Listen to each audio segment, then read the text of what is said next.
Author is funded by the Pacific Northwest Writers Association, supporting writers from pen to publication since 1955. To learn more about the PNWA and their yearly conference, please go to pnwa.org.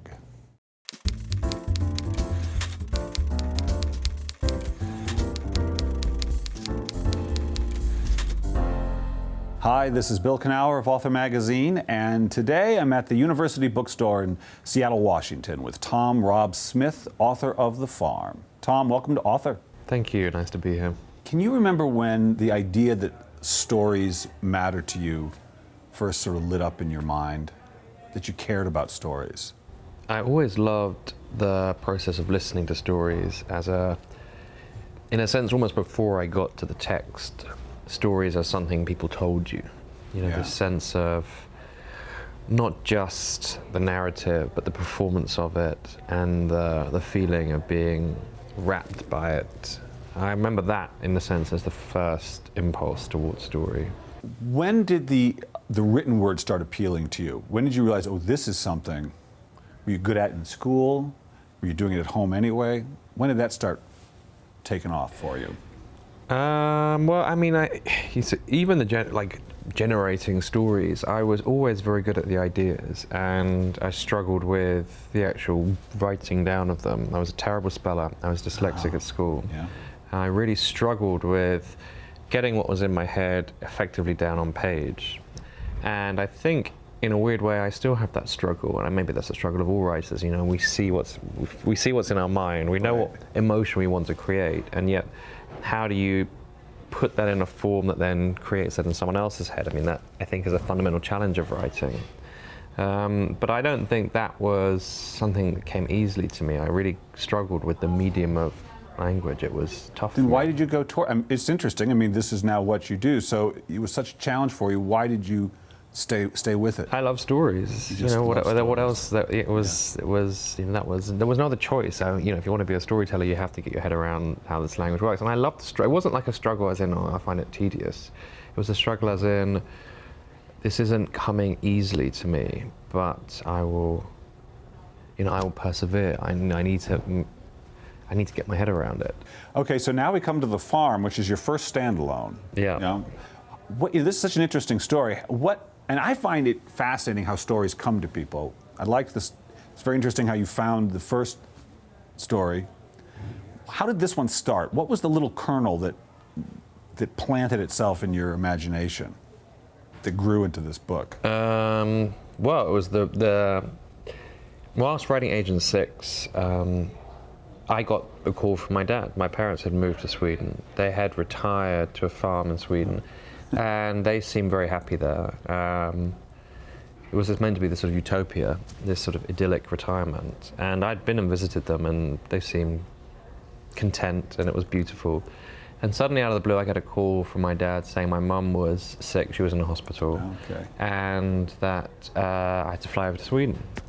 And so I was obviously totally stunned. I bought the ticket to Sweden. Before I could take that flight, I got a call from my mum, and she'd left the hospital saying, she was perfectly okay. She wasn't mad. My dad was making up these allegations to discredit her, and he was involved in a criminal conspiracy. And so she then said, I'm flying to London, meet me at the airport and I'll tell you what's happened. And so I ripped up my ticket to Sweden and met her at Heathrow, and we went back to my apartment, and she told me this. She spoke to me for 4 hours, and I had to decide whether to believe my dad or my mum. So actually, the seed for The Farm. Holy smokes! Okay, so this is your life, kind of. The opening is and the concept for the book is very much. And the truth is, when you draw from a experience that is real, it's very strange how quickly fiction takes over. Yeah. For example, just a very obvious fundamental point is that I knew The Farm very well, but for the book to work, the son, who is in effect the reader, he's listening to this narrative, couldn't have been there. Otherwise, to me, the things I were told were all in sort of shorthand. Right. So that we had to have a son who had never seen this farm, and therefore you had to have a son who was estranged from his parents on some level.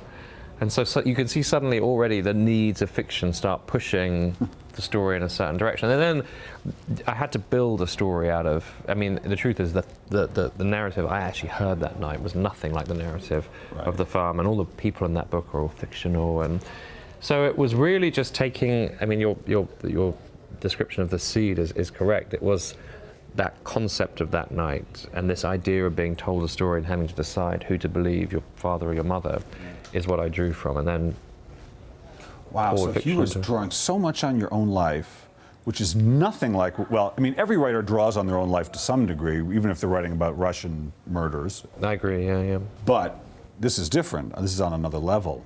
Were you comfortable with that? Was that a hard adjustment for you to make? What was hard was, I guess, trying to put down a story which really felt like it was not hanging off the fact that it was true. It had to exist in its own right, so that you didn't know, for example, someone didn't know. It shouldn't matter. Right. It should feel like this book could have come out of someone's imagination on its own without needing that spark. And yet at the same time, trying to find out what was in that evening that I spent with my mum listening to that thing that was demanding to be written. So it was this strange double impulse going on. And the balance was kind of crucial. So it wasn't comfortable in the sense of it being an easy process, but I knew that I had to write it. I just sort of knew it on some deeper level. And you didn't think, I need to write this as a memoir or just as a personal journal. You knew you wanted to turn it into a novel. No, because the reality is the story would have been, I don't know what it would have, in a sense it was, my mum's was talking to me in kind of bursts, small bursts of description about people. It never really added up to anything. It was just a sensation I had of tension and the sensation of wondering whether to believe my mum or my dad. And when I was if you were trying to turn that into text for someone else to try and create that sensation for a reader, you'd have to give them much more, because you couldn't just give them tiny little bursts. You had to give them a narrative so that they could have the sensation. It was that, we're going back to the first thing we spoke about. You had to create all these things to try and capture the emotion you experienced that night. It's the emotion. This is whenever I teach writing, what I emphasize is all that matters is the feeling. Yeah. The reader really cares, strangely, not about what is happening, but what it feels like when it's happening. Does that make sense? Yeah, definitely. And that's always what you're trying to convey. So you conveyed the feeling of what happened to you through this other story. Exactly. It could make sense to me. Yeah. So in the sense, it's very close, I hope, to the real thing, even though it's very, very far away. Because when you read it, I want you to think, do I believe the father? Do I believe the mother? And that feeling of tension was a feeling I felt that night, which is, I was sitting there and I was, I haven't used the world of the thriller artificially to try and make it more accessible. That night I was told a thriller story. You were living in a thriller. Yeah, it was. And it's strange because I'd never thought I would write a thriller drawn on my own experience, because my life is sedate and safe. I mean, it's not a risky life. I don't, go around, with a gun and a cop. But, I'm not a secret agent. None of these things. So I always presumed I would write about the other. And you're right, though. You try and pour your life into that on some level. But this was close to me, and I was trying to pour the outside world into it. I think that's the reversal I see. It's interesting reading it. And I hadn't thought of it until I was reading this book. And I've read a lot of suspense in the last 5 years. I hadn't before then. I'd never read one where the narrator was gay.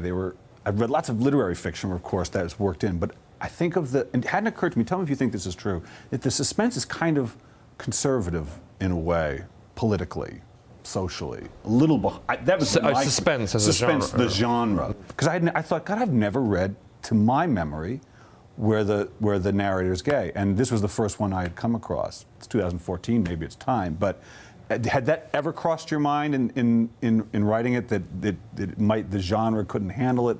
The only thing I thought about is I thought the narrator needs to have a secret of his own.